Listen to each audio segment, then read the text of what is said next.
EWS आरक्षण को लेकर आज कोर्ट का जिस तरीके से रुख सामने आया है, 5 में से 3 जजेस का ये फैसला, इसकी सहमति को, इसको बरकरार रखने को लेकर जिस तरीके से लिया गया है, इस फैसले का अर्थ क्या है? इंफॉर्मेशन वॉल पर आपके सामने एक एक डिटेल होगी कि आखिर फैसले का मतलब क्या है। पहली बात, आर्थिक आधार पर आरक्षण पर लग गई है मोहर। दूसरी बड़ी बात, ईडब्ल्यूएस आरक्षण अब जारी रहेगा। तीसरी बड़ी बात, जहां गरीब स्वर्णों को 10% आरक्षण मिलता रहेगा। इसके अलावा चौथी बड़ी बात कि किस तरीके से राज्यों को ईडब्ल्यूएस कोटा तय करने का अधिकार मिलेगा। पांचवी बड़ी बात, सरकार के फैसले पर अब सुप्रीम कोर्ट की यह मुहर लग चुकी है। और साथ ही महत्वपूर्ण बात यह है कि फैसले का यह मतलब हम इस वक्त जस्टिस चंद्रा से भी समझने की कोशिश कर रहे हैं।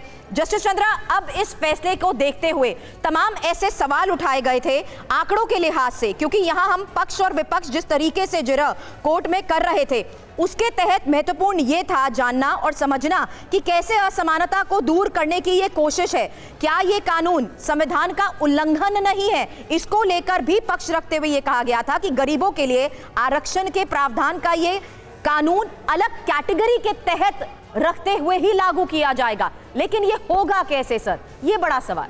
देखिए, अब तक जितना भी प्रोविजन था कॉन्स्टिट्यूशन के अंदर, उसके अंदर सिर्फ एससी और एसटी और ओबीसी को ही उन्होंने आरक्षण दिया था। लेकिन जो सामान्य वर्ग के या अन्य वर्ग के लोग थे और गरीब थे, उनको आरक्षण नहीं मिला था। इस सुप्रीम कोर्ट के इस फैसले से जो सरकार की पॉलिसी है उसको अप्रूव करते हुए अब जो है उनको भी आरक्षण मिलेगा 10%। सबका किसी का कोई राइट नहीं लिया गया है। एससी का कोटा उतना ही है, ओबीसी का कोटा उतना ही है, सभी का कोटा अपने अपने जगह पूरा है। इन एडिशन जो जनरल था उसके अंदर से 10% उन्होंने ले लिया है तो उनको मिल पाएगा। लेकिन जहां तक मैं समझता हूं कि जो अभी पहले वाले स्पीकर थे कि उनको डबल बेनिफिट मिलेगा एससी एसटी वालों को, वो होना नहीं चाहिए, होगा भी नहीं।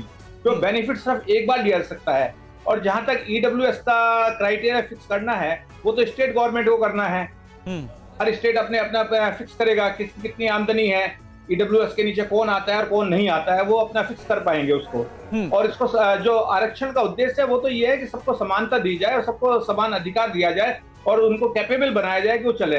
लेकिन ये तो एक लकड़ी है जो जनरेशन टू जनरेशन चली आ रही है, उसकी जरूरत नहीं है। मैंने पहले भी कहा था, जो सक्षम है उनको आरक्षण लेना ही नहीं चाहिए।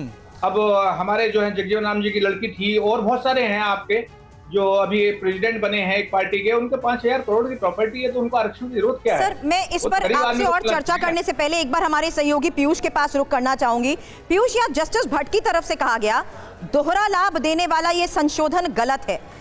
भेदभाव को लेकर बार बार पूरी जिरह में जिक्र किया गया। समानता संहिता का कोई पहलू यहां पर चर्चा के दौरान कैसे रखा गया इस पूरी जिरह में, इस पूरी बहस में? देखिए, ये उनकी एक राय है जो उन्होंने अपने फैसले में दी है और साफ तौर पर अब सुप्रीम कोर्ट की ओर से जो फैसला आया है उसमें बहुमत का जो फैसला है वही मान्य है। रहा सवाल जस्टिस रविंद्र भट्ट की ओपिनियन का, तो वो सवाल उठा सकते हैं। चूंकि सुप्रीम कोर्ट में जो याचिकाएं दाखिल की गई थी उससे सहमत होना और असहमत होना दोनों ही पक्ष हैं, और सुप्रीम कोर्ट के जस्टिस रविंद्र भट्ट ने जो याचिकाओं में दलील दी गई थे उससे सहमति जताई है। जबकि जो 3 अन्य जज हैं जिनका बहुमत का फैसला है, उन्होंने जो याचिकाएं दाखिल की गई थी उसमें जो आधार बनाए गए थे उससे असहमति जताई है और सरकार की ओर से जो दलील दी गई थी उससे सहमति जताई है। तो ऐसी स्थिति में सुप्रीम कोर्ट की संविधान पीठ का जो फैसला है वो ये फैसला है कि सरकार की ओर से जो आरक्षण ईडब्ल्यूएस कोटा के तहत दिया गया है वो सही है, उसे सुप्रीम कोर्ट ने बरकरार रखा है। जी। अच्छा जस्टिस चंद्रा, मेरा आपसे एक सवाल है। अभी आपने जिस बात का जिक्र किया और लगातार हम दर्शकों को बता भी रहे हैं कि राज्य सरकार को अब जो ईडब्ल्यूएस का जो 10% आरक्षण बरकरार रहेगा इस पर फैसला करना है। क्या लगता है कि सुप्रीम कोर्ट के इस फैसले के बाद क्या ये जो टास्क है राज्य सरकारों के लिए ये काफी आसान होने वाला है, या फिर ये उतना ही कॉम्प्लेक्स अभी भी रहेगा उनके लिए ये तय करना, कोटे को तय करना, क्योंकि बहुत सारे पहलू हैं जिसको मायने रखना होगा, जिसका ध्यान रखना होगा राज्य सरकारों को? देखिए, जहां तक कोटे का सवाल है उसमें तो कोई दिक्कत नहीं है, परसेंटेज फिक्स हो जाएंगे जितनी वैकेंसीज हैं। लेकिन जो क्राइटेरिया है उसका क्राइटेरिया क्या होगा ईडब्ल्यूएस का, वो स्टेट गवर्नमेंट को दिया गया है। किसी राज्य में अगर किसी परिवार की आमदनी जो है 5 लाख रुपए तो ईडब्ल्यूएस में आएगा, और किसी के अंदर 10 लाख की है तो उसके अंदर आएगा। तो ये तो डिपेंड करता है स्टेट गवर्नमेंट के ऊपर कि वो क्राइटेरिया क्या फिक्स करते हैं। और हमें रिमेंबर रखना चाहिए कि हमारा ओरिजिनल आरक्षण का जो प्राविधान किया गया था कॉन्स्टिट्यूशन के अंदर, वो केवल 10 साल के लिए था और बाद में तो पॉलिटिकल टूल बन गया, जिसको हर साल बढ़ाते आज बहुत बड़ी बात इस वक्त आपने कही है और इसी से जुड़ा हुआ सवाल आपसे पूछना चाह रही थी। ये बहुत इंपॉर्टेंट बात है और इस पर चर्चा कभी हो नहीं पाती है। जो आपने कही कि रिजर्वेशन की जो बात कही गई थी वो था किसी के सामाजिक उत्थान के लिए, लेकिन वो पॉलिटिकल टूल बनकर रह गया। तो स्क्रूटनी का कोई सिस्टम हम लोगों ने कभी बनाया ही नहीं सर। हाँ, वो कभी नहीं बना पाए। जब भी बनाते हैं उसको एक बार आरएसएस के चीफ ने भी कहा था, तो उसका बड़ा रिपरकशन होता है और वो फिर जो है जुलूस निकलने लगते हैं और उसका प्रोटेस्ट होने लगता है। तो हर हालत में ये पॉलिटिकल टूल बन गया और हर पार्टी की मजबूरी बन गया है कि उसको आरक्षण को टच ना किया जाए। तो उसको डायल्यूट करने के लिए ये फर्दर रिजर्वेशन आया है। तो अब क्या कर सकते हैं इसके अंदर? तो ठीक है, गवर्नमेंट की पॉलिसी है, गवर्नमेंट चाहे तो किसी को प्रोटेक्ट कर सकती है, उसको भी समाज में बराबरी का अधिकार देना है, सबको लोगों को समानता लानी है। लेकिन जस्टिस चंद्रा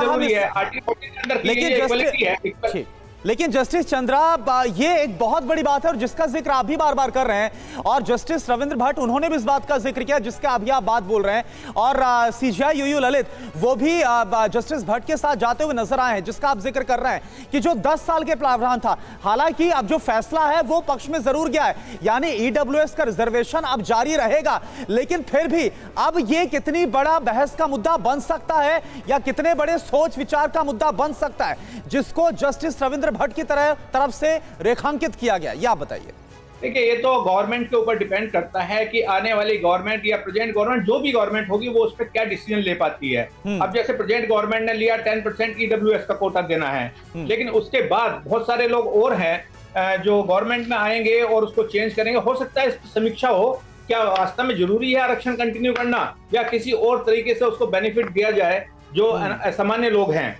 मैंने पहले भी एक एग्जाम्पल दी थी, एक लंगड़ा और एक सामान्य व्यक्ति दौड़ रहे हैं, तो आप लंगड़े को सक्षम बना दीजिएगा ना, उसका ऑपरेशन करके उसको मींस देकर कोर्ट में हर तर्क पर जिस तरीके से विचार किया जाता है उसके तहत यहाँ पर भेदभावपूर्ण और साथ ही सबसे बड़ी बात यह कि सामाजिक तौर पर उनका रुख आगे क्या रहता है, क्योंकि इसे मनमाना संशोधन कहते हुए ये तर्क सामने रखे गए, ये कहते हुए कि इसमें भेदभाव के अलावा और कुछ नहीं है। वो तो है, इसके अंदर जो है देखिएगा, अभी आप देखें जब रिजर्वेशन में एक डॉक्टर सिर्फ 89% पे दाखिला नहीं होता, लेकिन रिजर्वेशन के बेस तो 29% पा रहा है, 20% पा रहा है, तो क्या सक्षम बनेगा और क्या वो हमारे नेशन को कंट्रीब्यूट कर पाएगा? तो इसकी तो समीक्षा होनी चाहिए, आरक्षण की एज ए होल जो है इसकी समीक्षा होनी चाहिए। परसेंटेज की आप छोड़ दीजिएगा, क्यों परसेंटेज तो प्रेजेंट पोजीशन है जो सुप्रीम कोर्ट ने अपहेल्ड की है और उसमें किसी का कोई राइट नहीं लिया गया। 27% उनको मिल रहा है, 15% उनको मिल रहा है, सबको मिल ही रहा है जो कोटा फिक्स है।